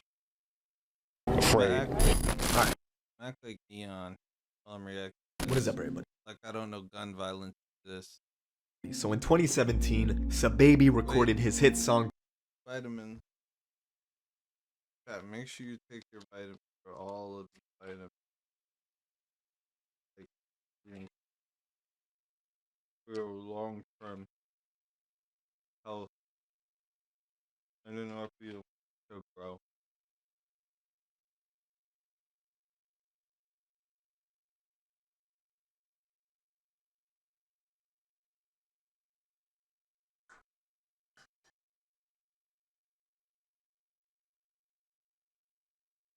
pull up with his stick using a broken microphone in his bedroom in the 9th Ward of Atlanta. And this song quickly became the summer anthem. Bro, but when I do it, I'm just be hating. They be like, yo, your album never dropped, bro. Never dropped, bro. Of 2017 when the music video started doing numbers. And the reason people were drawn to this music video was this motherfucker Sababy was crooning his ass off with all sorts of artillery in the back, and that's what made it stand out. But it was also one of the main pieces of evidence in a federal investigation that took down 28 buildings in the 9th Ward of Atlanta. There's so much going on in that apartment complex. It's just nuts. They're all throwing up gang signs. You got little kids in the video throwing up these gang signs. Now, we're gonna get into all this, but first, check out my song of the day. This is Varsity. Alright, in order to understand this story, we gotta travel to Atlanta, more specifically, Zone 1. Atlanta's divided into 6 zones, because the city map is confusing as fuck, and since nobody agrees on boundaries, they just went with zones. Zone 2 is to the north, and that's the place of affluence. If you wanna ball out, you go there. All the rich celebrities are there, they have these nice penthouses, it's beautiful. Now the south is Zone 3. This is like the Silicon Valley of trap music. This is where rappers go to record, collaborate, and get shit done. You have record labels there like 1017 Brick Squad, Future's Free Bands record label is there. If you want to be productive, that's where you go. But in this story, we're going to the west side of Atlanta, called Zone 1, more specifically, the 9th Ward. This is where Sababy and his family moved from Chicago at an early age to pursue his brother's rap career. Now, I really respect that when the whole family moves as a unit together to chase an opportunity. That's dope. But in chasing that dream, there's a lot of pain and a lot of struggle.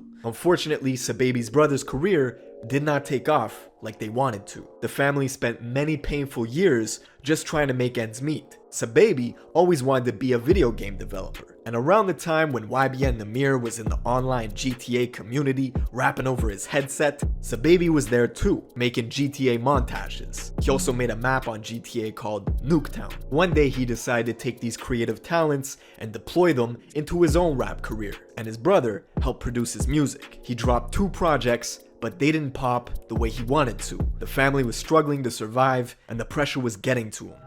We was broke, man. Eating hot dogs and stuff like that. He was literally physically losing hair out of his head, man. Had bald patches, man, and he just didn't care about nothing, man. And he knew he needed to bring out the heavy guns. Literally. He knew that showing a shit Jail. Dang. Wait, this guy. Wait, I said RIP Lil Load. Oh.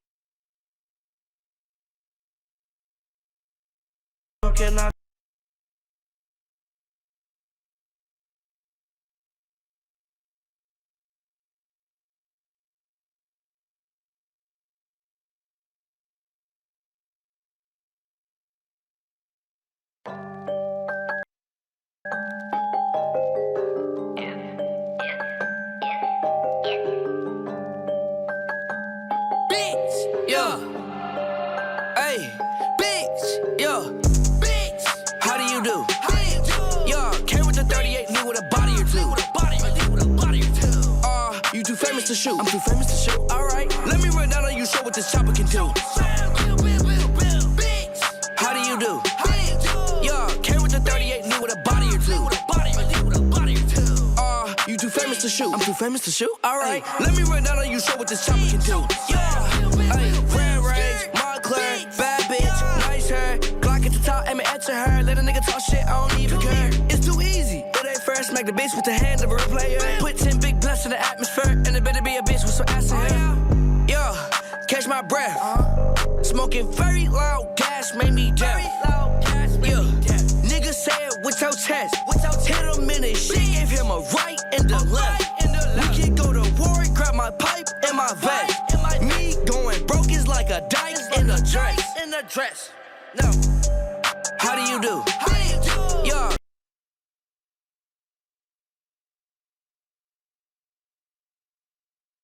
I didn't like that. Bitch! Boss gang, no gang, nigga. Come at the scene and bitch, nigga, pipe the fuck off. Hey, bitch! Yeah! First name Benjamin, last name Counter. Pull up with this motherfucking tech, fuck a bouncer. First name Benjamin, last name Counter. Bitch, when you see me, call me Mr. Benjamin Counter. First name Benjamin, last name Counter. Pull up with this motherfucking tech, fuck a bouncer. First name Benjamin, last name Counter. Bitch, when you see me, call me Mr. Benjamin Counter. I just want the neck, so I hate being around her. Grab the rubber right up off the counter, then I pound her. Real street nigga, so I keep my 4-pounder. Pop the molly, draw some quality off a upper and a downer. This tech make a nigga two-step like he dancing. Very hot bullets hit his chest, that's where they landed. Your first name Benjamin, your last name Button. Midget motherfucker, and you ain't scaring nothing. Wait, what's this song? This one. Hold on. It happened to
This song is pretty as fuck.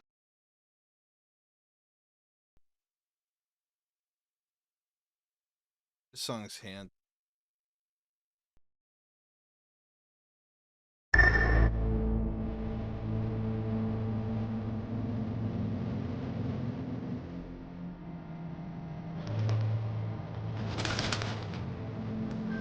Let me fuck you right now, pussy.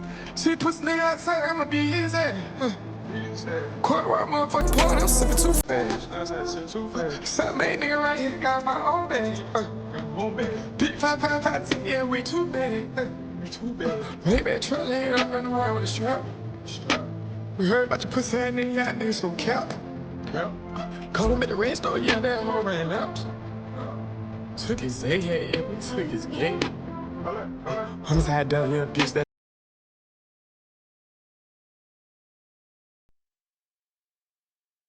this. I know that.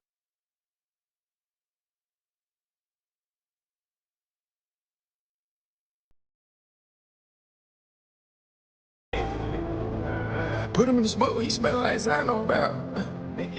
Call me some hoe, man, don't hoe come clap. Whoa. I got slime in the seat, need climbs, they walk together. Pills, rock, fuck around, get clap. Call his head, man, pussy nigga.